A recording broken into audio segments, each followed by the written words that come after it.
So we're in mid-August and we're only a few weeks away from our first season starting to open here, youth, and then going into muzzleloader and archery. And came down and checked out some new land. I'm in a unit that I've never been to before.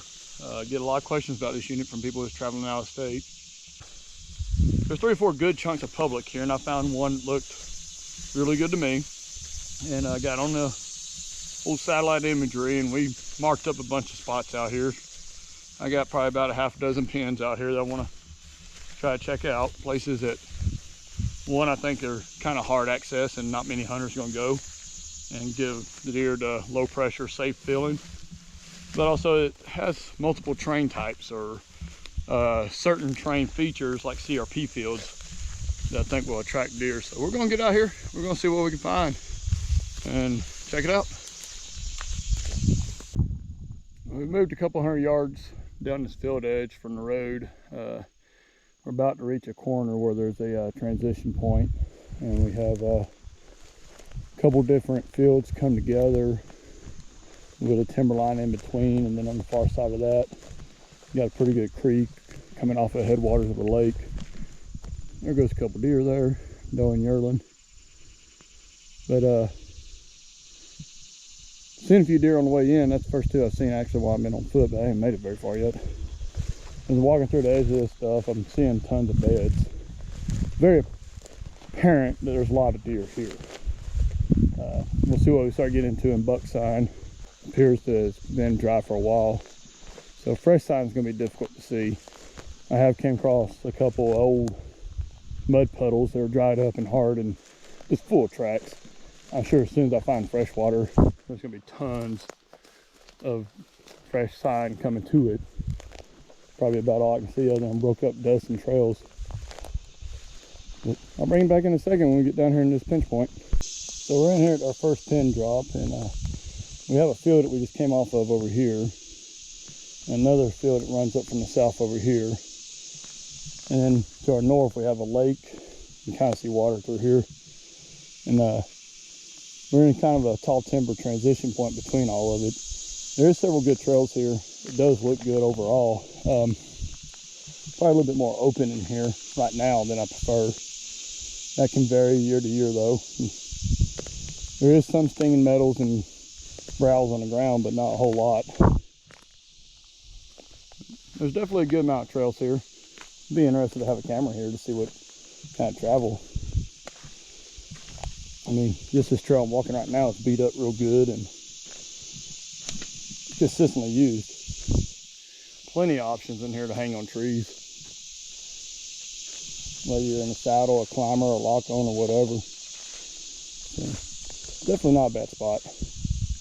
We're going to poke out to the lakeside here and get closer to water and see if the sign picks up. So we only moved about 100 yards now. Oh, there's a deer or 2. Sorry, ADD kicked in. Probably ain't gonna see them in video, but straight out here we got a couple deer feeding on the lakeside, which is about to lead me to the point I was gonna say. We only moved a couple hundred yards now from where I cut the video, and the sign's definitely picking up. I'm closer to the water. I would imagine, depending on the year, these creeks would be full of water and the deer sign would probably be further away. But you can see the lake out here, and there's a bunch of green growth around it, and probably a lot of these deer's daytime feeding is on these cover growth around these lakes right now. It'll probably be that way until October or so. Now October, November, there's a lot of cropland around here, and they start harvesting that. A lot of these deer will probably move to that cropland. Well, November will be rut. I can see this being a good November spot, but you gotta deal with the rest of the herd here in November. We're gonna move a little closer to the deer. Unfortunately, I didn't bring my zoom camera. It just looks like a pair of does. So I'm about the location where I saw the deer at. You got real thick, this brushy CRP crap out here. Actually just jumped a deer right here, like walked up 20 yards of deer. I think I'm at 8 deer now since I've been on foot. I've only made it probably half a mile, so deer population's here. Now we just honestly looking at how many other hunters hit this and what the buck sign is in here. Haven't seen much for buck sign, but I really haven't been in the buck areas either. I need to get over in that CRP nut brush and start looking, see if I can find any massive leftover rubs or anything like that. But water access would definitely be awesome here. I'm sure as you can hear me walking, this ground is covered in just brush and dry, crappy leaf crap. Makes it next to impossible to sneak in on. But come in by water, pop up out of a canoe or something that's silent, jump up in a tree, be right in the mix of these deer, and make little to no noise. So I'm walking a pretty beat up trail across this kind of end of a finger on a clearing here. But there's a deer bed. I kind of want to speak on the value of hunting stuff like this. A lot of guys will come to Kansas or these Midwest states with a game plan to get up in a tree. And there ain't too many tree options here. Like way out in the background we got some trees you can get up in, but there are not a lot of good options here. And bring your tree game, bring it with you, but have a game plan to hunt off the ground. There's a big old bed. Because more times than not, I have experienced giant bucks and stuff like this that just never pass by a tree that I had any chance of putting a stand in. And numerous occasions, I had 2 or 3 day hunts where I've watched a really good buck. And finally, I just abandoned my tree, made do with some kind of ground setup, normally sitting on a log in some tall grass, and got on them and made a kill. So, if you're going to the Midwest, especially Kansas, bring you a game plan for the ground. It's our turkey gobble. But best bet, I use a turkey vest. It's an Alps turkey vest with a kickstand. But puts me low on the ground. I can hide in 18-inch tall grass if need be. And it's super comfortable, easy to pack in. And I mean, I can disappear anywhere and get really close to the deer. And it's easy to throw in the pack and bring with you. You don't have to bring climbing sticks or pop-up line and a chair. Not carrying 50 pounds of gear in the woods. So, takeaway, have a game plan for the ground. And this is some beautiful country here though. I may go check out this locust tree over here. That bad boy looks like it's full of pods. Come October, that's a heavy food source for these deer. They love them locust pods. So we're in that same area and we just came off this locust tree over here. And all of these freaking little trees here, it's got giant old rubs on them. I mean, that right there is old. This one here has a little bit of beaver chewing on it, but it's a combination. One over here, it looks like it probably was last year's. But gives me hope that not only is there a good buck in here in the last year or so, but there's been good bucks in here for several years. So as soon as one moves out, another comes in, or whatever the case may be.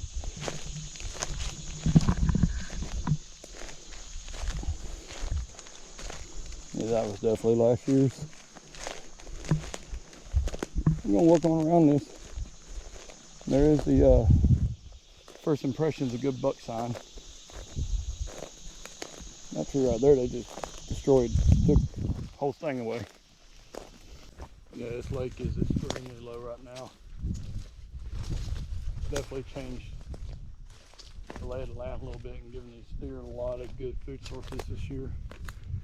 You can see down here we got dried mud, which probably normally water. I'd actually venture to guess that water's usually up to this point. There's several bushes I'm walking by through here that's normally in 2 to 3 foot of water that are way away from the water line at this point. The driftwood line is usually the top of the flood zone, and it's back in them bushes pretty far out. So, I don't know what the case is. I don't know if they're working on the lake or what, but it's definitely low. Maybe just really dry year in this area. It's a couple hours from where I normally live at, so I hadn't really been paying attention to weather patterns here. We're about to possibly move over to that hilltop, but our next pen we have is over here. I wasn't anticipating being able to cross this, so we may get some bonus ground in. Go hit that hilltop and then dive down off of it into that area where my next pen is and see what we find. Alright, so we're approaching our next pen drop now. We got a heavy cover CRP brush crap here. I guess it's more willows and small shrubbery than it is CRP. Timber, and then what looks like normally a crop field on their side of this timberline. May not be this year. And then there's a creek that runs through this timberline and runs down to the lake over here. So we're gonna get over here and see what this bad boy looks like. Oh, it's popped out on the crop field, and this year's planted soybean. There is a good bit of deer sign coming in the bottom side of this, so that is promising. Soybean ain't looking so hot. A little bit better as you get deeper in the field, but back corner here is kind of burnt up. So we just reached waypoint 2, and a little deceiving on the satellite imagery. You get in here and it's pretty much a willow flat with a bunch of driftwood in here. By the looks of the ground and everything, this is usually underwater most times, and isn't showing much deer sign. It'd be kind of cool to get that out of here. Be a nice little bridge board or something. That thing probably weighs a ton. Turn that into a really cool mantle. But yeah, not what we was hoping to see in here. We're about to make our way back towards the car. Saw some promising land between here and there that I went around that we're gonna get eyes on. Looked like it could have had a lot of good deer sign through it. And then get the car and rehydrate and go find the next spot. I'm back on this timberline between the crop field over here. There's a pretty big cuckleburr thicket between us and it. And then this here bushy brush field. And the sign's picking up pretty good in here. We're gonna walk this back out conveniently. Kind of plan my route this way, but it takes me almost straight back to my vehicle. So we're gonna walk it out and see how much sign picks up. But this bottom corner of it down here, we had to transition 2 or 3 different terrain features in a crop field, is definitely promising. The ground's busted up here like crazy. It's without a doubt a lot of travel through here. Old building structure, that's kind of cool. Well, we're only a couple of 100 yards popping back out on the road. We worked through this timberline between this here brush field and started out between that and the crop field, but now we got a CRP field on this side. And the beginning of it, the deer sign was insane. There's still good deer sign here. Not as much as it was further away from the road. But the promising part of this whole trip so far is I haven't seen any sign of hunters. It is a little early for people to be getting cameras and stands in the woods. Anything left in the woods from hunter sign is probably left over from last year, so either the hunter's been really good about cleaning up after themselves, or conservation's been doing really good at cleaning it up. But we covered about 3 miles of ground and saw little to no hunting sign, but lots of deer. I think we saw about a dozen deer total so far. But we're gonna get in a car and move on to the next location. All right, guys, we've moved 4 or 5 miles down the road, and same wildlife area, but a little bit different terrain type here. We got kind of a oak ridge lines coming out of cattle pastures down into a creek bottom, and cattle pastures all private land, creek bottom's public. Most of the oak tree timberlines on the public. Just got off a pretty good trail down there in that draw.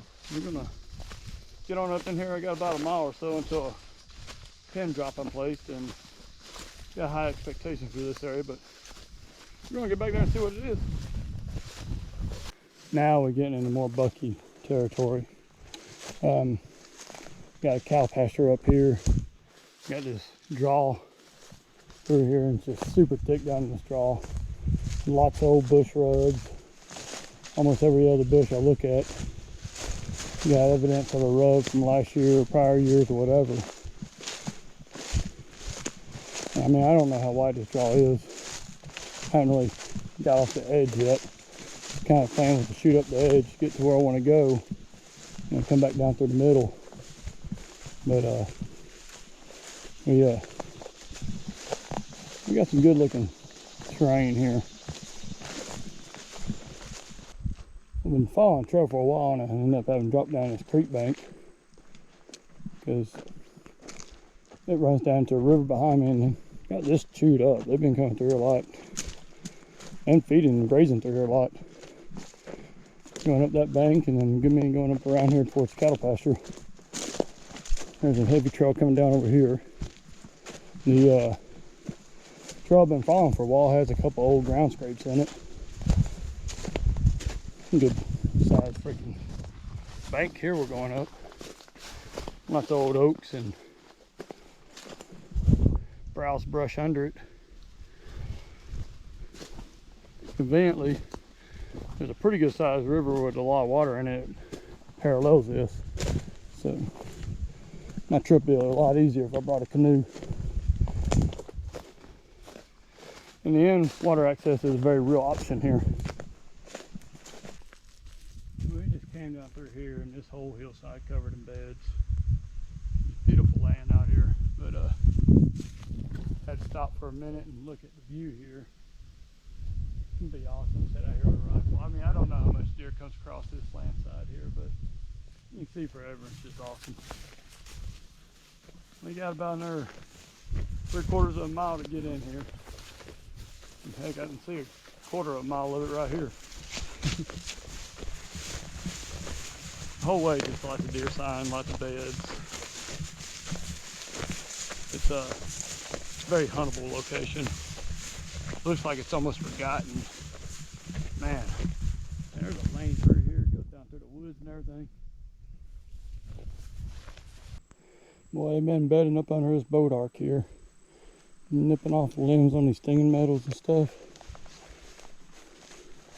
Some beautiful country up in here. Just came down a rock wall, drop in this gorge. Feel like I'm back in the mountains of Idaho again, except for warmer. We're almost at our pin drop.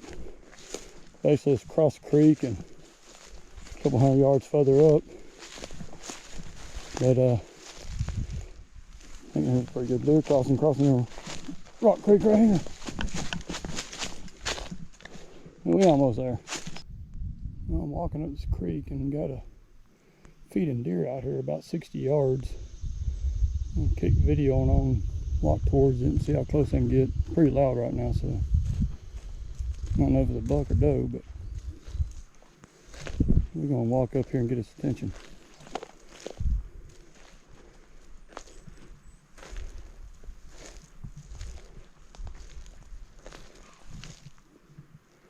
She heard us, no idea where we came from. Just looking behind her right now. Just old doe. I'm sure there's more with her.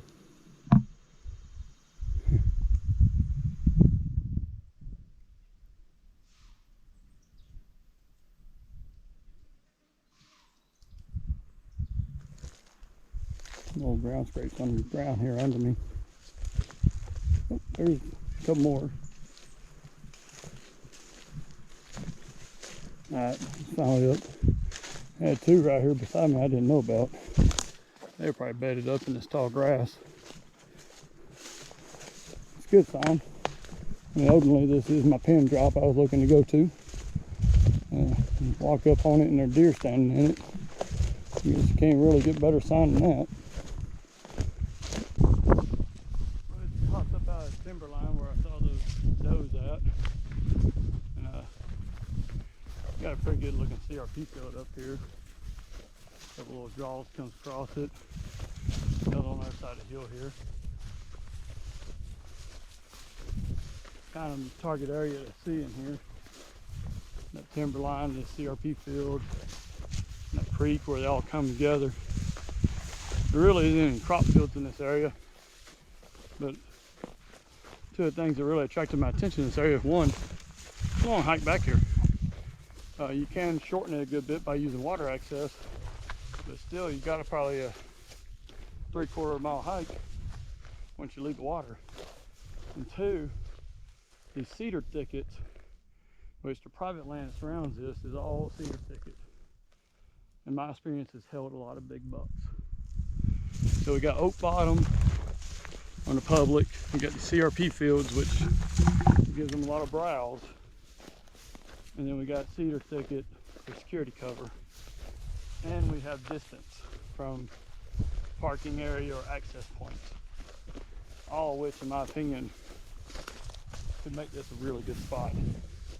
I mean, the fact that it's dry and crunchy as it is, and I just walked within bow range of 2 does and 40 yards of another doe, kind of tells you something about the area here.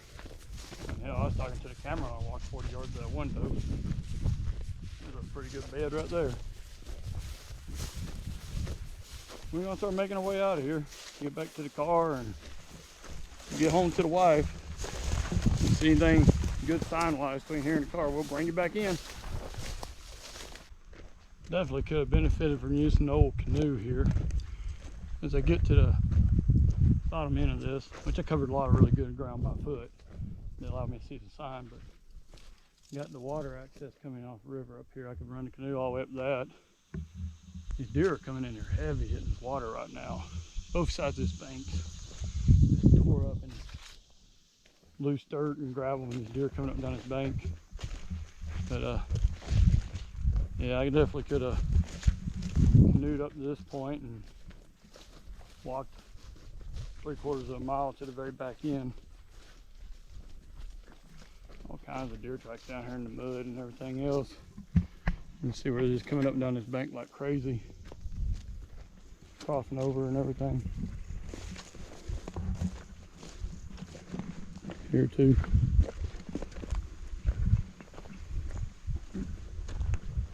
Definitely a place that if someone had a kayak or a canoe entry, it could have greatly increased their ability to get in here and get in here quietly.